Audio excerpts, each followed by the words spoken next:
Halo semuanya, selamat datang di Cirapot, Cite, Arga Podcast. Jadi hari ini kita akan membahas sebuah topik yang sedang ramai diperbincangkan, yaitu KUHP. Betul sekali, banyak sekali pro kontra yang muncul, mulai dari masalah penyadapan, kewenangan penyidik yang semakin besar, sampai kekhawatiran soal perlindungan HAM.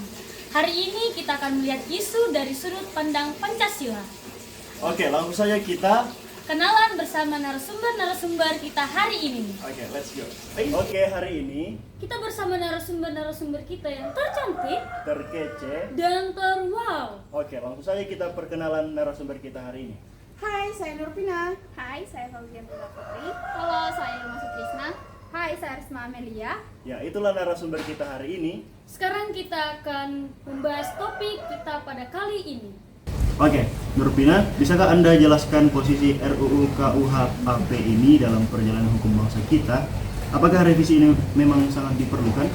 Revisi KUHP memang penting ya, karena aturan lama dari tahun 1981 yang sudah tidak sesuai lagi. RUU KUHP ini juga dibuat untuk memperbarui sistem hukum pidana. Tapi ada beberapa hal yang perlu kita khawatirkan dan bisa memberi banyak kekuasaan bagi penyidik, seperti penyadapan, penggeledahan, dan penahanan. Ini rawan disalahgunakan dan seperti yang terjadi dulu. Jadi dari menurut kamu revisi itu perlu, tapi kita harus belajar dari masa lalu ya? Ya betul sekali, jadi revisi perlu tapi harus berhati-hati agar tidak mengulang hal yang lalu. Oh, gitu. Terima kasih. Untuk saudara Fauzia, banyak kritik menyebut aturan ini membuat rakyat khawatir soal kebebasan sipil. Apakah ini bertentangan dengan Pancasila sebagai dasar negara?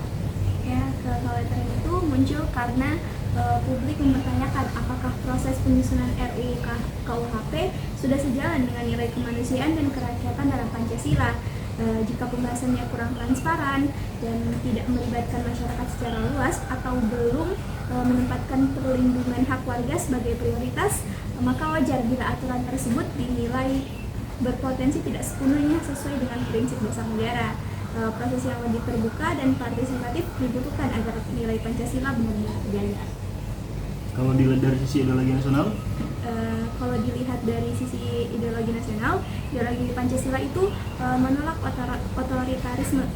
RUU KUHP harus mencerminkan keseimbangan antara kekuasaan negara dan hak warga negara. Kalau negara terlalu kuat, itu akan mengikis nilai-nilai demokrasi kita. oke, terima kasih. Ya, untuk Ilma Sutrisna, dari sudut pandang filsafat dan etika, apa yang menjadi sorotan utama dari RUU KUHP ini? Oke, baik. Jadi secara filosofis, hukum pidana harus menjaga 3 pilar. Yang pertama, kebebasan mendasar. Yang kedua, akuntabilitas penegakan hukum. Dan yang ketiga, keadilan yang benar-benar manusiawi.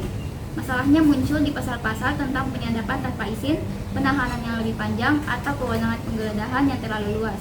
Hal-hal ini berpotensi dapat merusak martabat. Jadi etika itu bukan cuma moral pribadi, tapi juga moralitas yang harus dipegang teguh oleh negara. Tepat sekali. Negara wajib bermoral, tidak hanya menuntut moralitas dari rakyatnya saja. Baik, terima kasih. Untuk saudari Risma, bukti digital penyadapan ini kan penting. Bagaimana menempatkannya dalam kerangka Pancasila? Nah, menurut saya teknologi itu memang sangat penting ya, dan kita memang disarankan untuk menggunakannya. Tapi dalam Pancasila menyarankan bahwa teknologi itu memang harus digunakan, tapi untuk kemanusiaan, bukan untuk pelanggaran privasi. Nah, jika kita menggunakan penyadapan tanpa diawasi, maka hal ini itu sangat berbahaya. Jadi penggunaan teknologi ini harus diimbangi dengan pendidikan integritas. Jadi teknologi ditambah integritas sama dengan hukum yang Pancasila. Nah, memang ya, itu sangat benar ya. Wah, diskusinya benar-benar berbobot. Sebelum kita tutup, satu kalimat harapan dari masing-masing Anda untuk RUU KUHP ini. Dari saya sendiri, semoga kita belajar dari kesalahan dan belajar dari sejarah ya. Kalau dari saya, semoga kita benar-benar mencerminkan nilai dasar negara dan juga menjaga demokrasi. Kalau dari saya, semoga martabat manusia menjadi prioritas utama. Dan kalau dari saya, teknologi itu harus digunakan secara hati-hati dan baik ya teman-teman. Oke, baik. Kami berdua mengucapkan terima kasih banyak kepada semua narasumber yang sudah hadir.